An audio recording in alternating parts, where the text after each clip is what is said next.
I've been attending Otakon since 2007. The first time I heard it was from the credits of the game called Metal Gear Solid 2. A game that I played many times when it was first released. The developers of the game, Konami, actually added a couple I noticed because on the supporting characters, whose name Otakon, was very similar to the convention name inadvertently. I'm not sure that this game is available on MGS4, but I'll be surprised if it did. My first Otakon was in 2007, and I've never missed one since. And it was the true start of my cosplay horror photography that quickly evolved into otography, which is my style of photography where I basically document the convention as a attendee would, more than a journalist, which has evolved into videography and headcam and cinematic widescreen photography. And if not for recent events for the past 15 months, body camming, basically using my body cam to record the convention.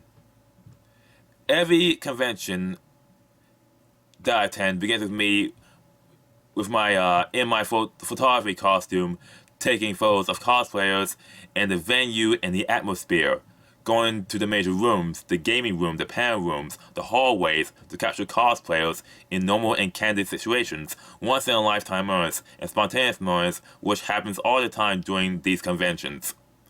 Late night is always the highlight of every anime convention. You have the OtaDance, aka the dance, the video game room, and the spontaneous dances and photo shoots with crazy cosplayers that happens at the cosplayer square. Nowadays, in Washington, D.C., I call it the cosplayer's lane, which is two parts. The cosplayer square, before you go to the stairwell, which leads to the sky bridge. In both areas contains the most action where you have to where I had to traverse between both areas periodically to capture the best things, and obtain photos of cosplayers in between. It's notable that the OtaDance and all the waves of the anime convention scene was a major introduction to me to the wave and electronic music genres. Specifically, Dak from the store Mad Gear introduced me to Netstride, which I got almost the entire collection, I think. And with the merch section on Friday and Saturday, the first chance I get, I head to the merchandise section and bought the annual t-shirt for the convention and other merch. And when they offer sweatshirts and jackets, I bought them too. And any special dolls, special items such as these Krabby plushies I bought in 2015, 2012. Bought them too.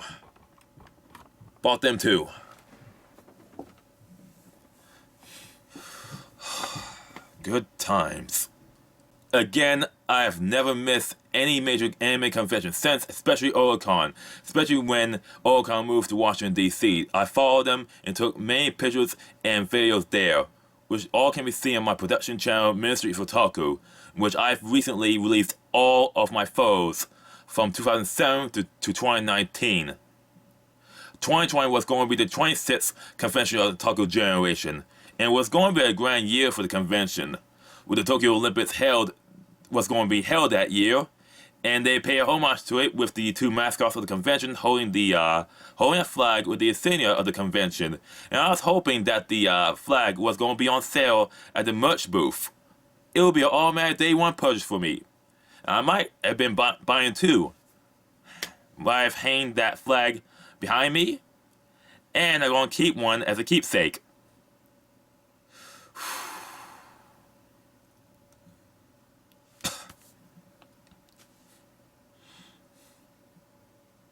What the fuck? It's worth knowing that every 4 years that the convention was held was during the same time and same time frame the Summer Olympics are held. It always happens like this. Also, it will be the year that the convention organizers is planning to canonize Pigeon Kun as a mascot. The same pigeon that was talked about and gained fame on social media, especially on Twitter, for lining up at the premiere at Otakon 2019. was going to be a great convention to talk about of all time, and it would have been the first year the convention would have been recorded by me in ultra widescreen, starting with CapsuleCon 2020. That is until Corona-chan came into the picture. The fear porn was pumped endlessly from social media and through mainstream media, leading to government lockdowns, and the DC government building to build field hospitals. One of them used was the DC Convention Center, and the convention organizers found this out and they were forced to cancel. Instead, we got Otakon online, an 8-hour experience, which to be honest, I did not enjoy. But at least the con organizers did the best they can with 6 channels. I did not attend any virtual con ever since because there, to me, personally, is an insult to what conventions should be. I was personally hoping that all conventions will quickly go back to normal in 2021, barring any minor enhancements in cleaning and possible outdoor activities, because cosplayers need to get out of the house more often than staying inside all day. And all these conventions promise to be bigger and better like every other convention promise endlessly when they cancel and put out boilerplate cancellations with objectives to make them look less sad, and with meaty-mouthed paragraphs to avoid using the word government lockdowns or lockdown restrictions. Even their COVID policy on their site, on their Otakon website, say that if DC opens to phase 4, the convention will operate as normal, as in complete normalcy. Back to normal with everything you expect from an anime convention. But no, they went back on it. A few days later, on the first day of June, they had a tweet saying that we want to make the safest convention out there. And it was an omen to what's to come. A week on Twitch, they posted this, basically saying that we're not going back to normal if the state of emergency is over. And they've already canceled the OtaDance, which flies in the face of the fact that dance halls in DC right now are packed. No social distancing, no BS, no gimmicks. They're completely back to normal. And I know if there's no dance this year, there won't be another one next year, because they're going to find an excuse not to have a dance this next year. As many people and companies have been waiting to excuse to end long-standing events, benefits, and services. And when Corona-chan came, it was a reason. It was a reason that fell down from heaven. And with other BS things like shortened hours or possibly even more large high-traffic events cancelled, I'm basically going to be paying $100 to pay less. And if you dissent or complain about it, you'll be told by the fan base to accept it without question. Consume, don't complain, and get excited about this year's convention and next year's convention. Even if you cannot have been demoralized by the constant 15 months of fear porn, propaganda, virtue signaling, and virtue shaming. The Twitter announcement, when they first announced they would be back in business, was filled with demands for fasting mandates and mask mandates, despite the fact that everyone that wants a fasting could get one. And all these people are people who have already fascinated and enjoy this lockdown culture, this Corona-chan culture. And these people have no real intention of attending any real convention until next year, or possibly ever, because they're so used to the Facebook Twitter life.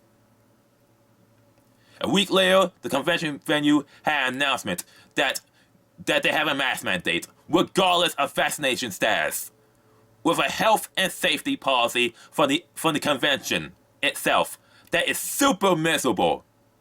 And that was the last straw. Completely the last straw. I just double-checked their health and safety policy. I just double-checked. And it's basically a focus on how much the convention center is safe now from any diseases. And potential viruses.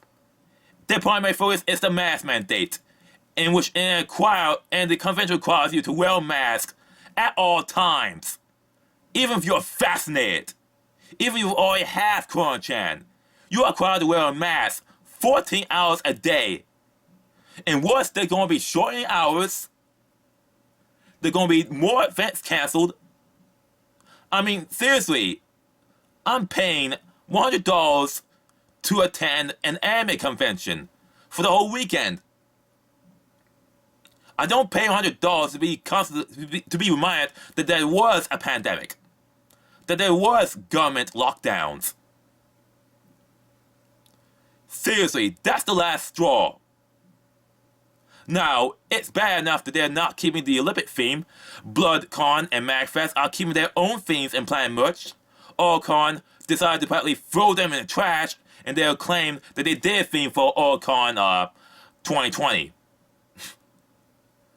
With paper badges, a really poor substitute, and for me it's an insult to the design and art of convention badges over the past 30 years.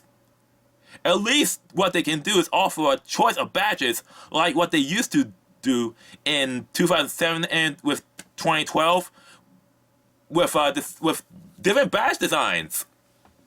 And after 2014 there was just only one standard badge design. And this flies in the face in the Tokyo Olympics, which Japan is fully intending to hold the Olympics as planned. And hold the event for the benefit for the athletes. Or in the event that the Olympics are completely cancelled, at least Otakon would have made the event. They could at least kept the theme and make it about the return of sports, or just about sports in general after 15 months of abnormalcy. Tell them how great sports is, what sports unites us as a country. They could have panels about sports. They could invite athletes who are into anime, or Allah forbid, have Clay Travis from Jkid to be a guest of honor, the first guest of honor for a convention. And all in all, 2021 could have been a celebration of the end of COVID, not a celebration of COVID/lockdown culture. And these health and safety policies and these mask mandates flies in the face of what the cancellation notice in 2020, but the con chair. And if I can sum it up, it's about anime cons. It's about getting together with people with your own interests and having fun and excitement. These planned health and safety policies and the mandatory mask mandate, regardless of vaccination status, it sucks all the fun and it effectively renders vaccines moot. And the price of cons rising every 2 years, there is no reason why I should not. There's no reason why I should not skip this year. Because I am skipping this year until they dropped all the health and safety policies and go completely back to normal.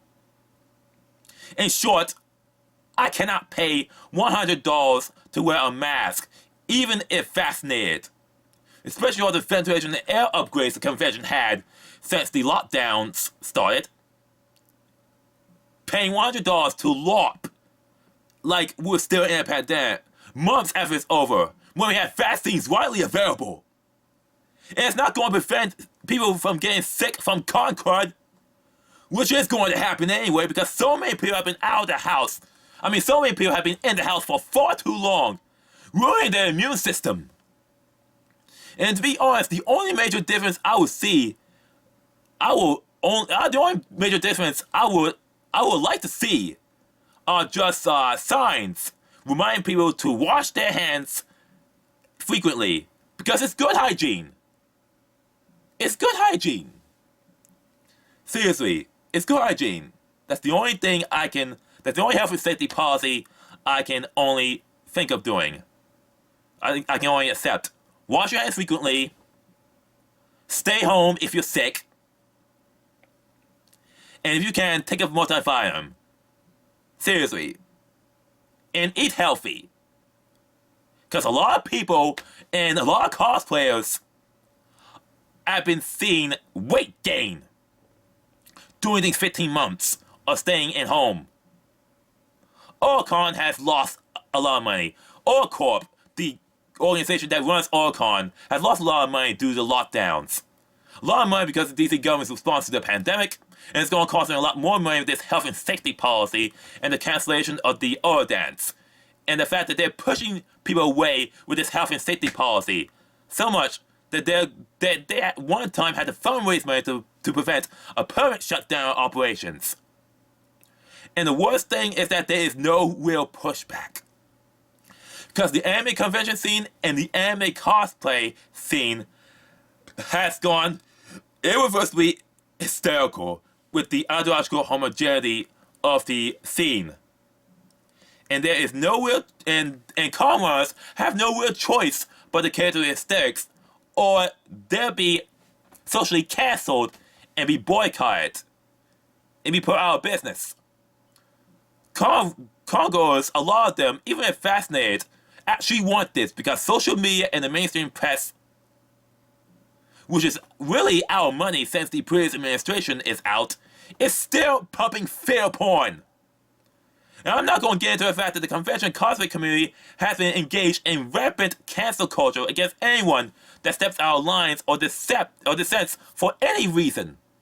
And the fact that people don't want to go back to conventions anymore. They want the easy life of likes and retweets with no work, and they do not want to go back. And they don't want to go back to normal. They don't want to work for the fame. They just want easy fame through Twitter and Facebook and OnlyFans and Instagram.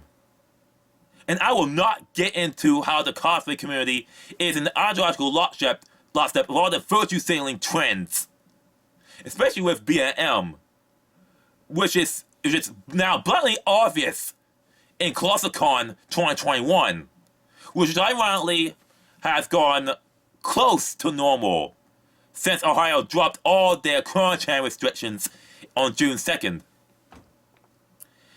And the worst thing is that conventions are increasingly going all in on health and safety instead of focusing on a bigger and better convention. The irony is that right now only FedEx in Salt Lake City and Anime Matsuri in Houston, Texas are completely back to normal. And Anime Matsuri is hell-bent on back to normal. And they're literally hell-bent on back to normal. No quarantine policies, no health and safety policies, just back to normal. Just back to normal. If conventions, and anime conventions want to proceed with this health and safety BS, and rather want to celebrate COVID culture rather than the end of COVID, this could mean the end of the anime convention scene as we know it. Through internal collapse and catering to the people that want more of these BS policies at the expense of regulars that want to go back to normal. And if Otakon and any convention dies because of this, at least they had a good run. And I will have the honor and privilege of covering the anime convention scene for the past 13 years. And this is the end of the constant trope of you're not allowed to look forward to anything. Unless it's in front of the screen. Or if it's a dystopian version of you have to virtue signal to other people physically and virtually that you care, even though you know that they don't actually care. I had enough. And if they choose to proceed with this, instead of having the courage and the balls to say, we are going back to normal no matter what. And if you feel unsafe, even if vaccinated, please stay home. Otherwise, please feel free to come in. We're going to complete back to normalcy. We're going to have a lot of fun and excitement to celebrate normalcy. If Otakon, if any other anime convention is not willing to do this, it's not willing to drop all these health and safety policies and just say, we just encourage you to be vaccinated. If you feel sick, stay home. Just wash your hands frequently. Just stay home if you're sick. I am done. BlerDCon was the first. Otakon is was the next. And now with MagFest planning to do a vaccine mandate, and possibly going all in with these health and safety BS, I am done. I am already writing a very polite letter to all Corp and BlerDCon and MagFest, stating that I will not attend any more of your conventions, including 2021's, until they go back on their health and safety policies, drop them completely, and go back to complete normalcy. Maybe I should attend anime cons out of state for a while until 2022 or longer. At least it'll provide me a complete experience in different states other than dopamine hits. Because I'm sick of this BS. I want normalcy, complete normalcy. Apparently it's too much to ask as a consumer. And as such, I am done. They give me no reason to get out of the house now. I might as well stay in for a long time until the anime convention community goes back to their senses, if ever. This Jkid speaking. Have a good one.